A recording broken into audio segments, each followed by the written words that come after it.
Now to Russia, where the rush is really on for our red meat.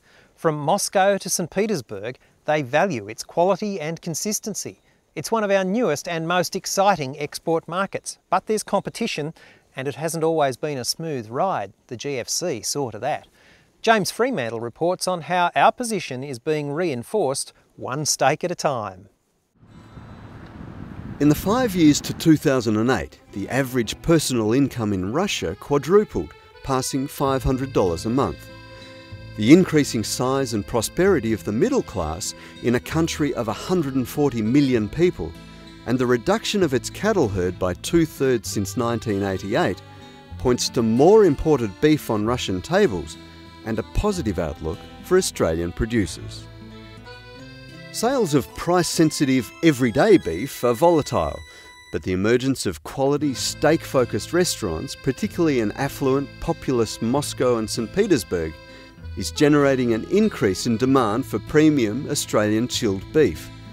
It's a kernel that Meat and Livestock Australia is determined to nurture into a constant, fruitful and ever-growing market for Australian producers. The MLA representative in Moscow responsible for promoting Australian meat is Veronika Maximova. Russia imports approximately 800,000 tons of beef every year from all over the world. And that is why for Australia, Russia is really a very good market for beef.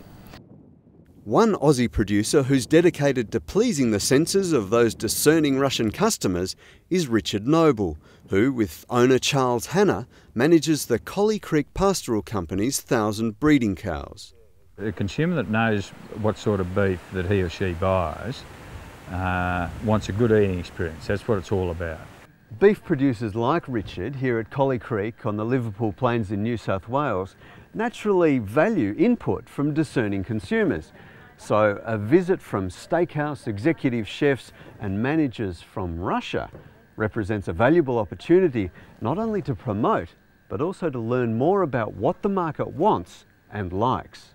So gentlemen, that's what we've got for dinner tonight. As good as Australia gets, one of the nicest little pieces of ribeye you expect to find in this sort of area. Quirindi, well renowned for producing quality beef. There are moves afoot to establish beef production in Russia, but any impact is unlikely for at least 15 years. So for the time being, Australian beef has a significant leg in. Russian beef is good for stewing, for sausages, but it's not good for steaks. And steaks were not known to Russians until probably 5 years ago. But it is now. Kirill Martinenko is managing partner of Toro Grill. We have a steakhouse, we have 4 restaurants in Moscow and start to build a 5th one. And our the concept is a not expensive steakhouse. The customers start trying from the ribeye and like ribeye grain fat, and normally they finished with a strip loin grass fat, because it's like education also. And we try in our restaurant, we try to make this education for our guests. So each month we sold like 1.5 ton of ribeye, 1.5 ton of tenderloin, and something like 1 ton of strip loin. Ishanov Maksad oversees 9 steakhouses in Moscow, 1 in Novosibirsk and 2 outside Russia, with a monthly volume of 30 tons of Australian beef. Да, мы используем австралийскую говядину в наших ресторанах, и мы используем только австралийскую говядину. И главное преимущество австралийской говядины заключается в том, что мы можем быть уверены в качестве поставляемого мяса, и это качество стабильное. With strong competition from South American manufacturing beef and secondary cuts and a rampaging Australian dollar, sales of our commodity beef are volatile.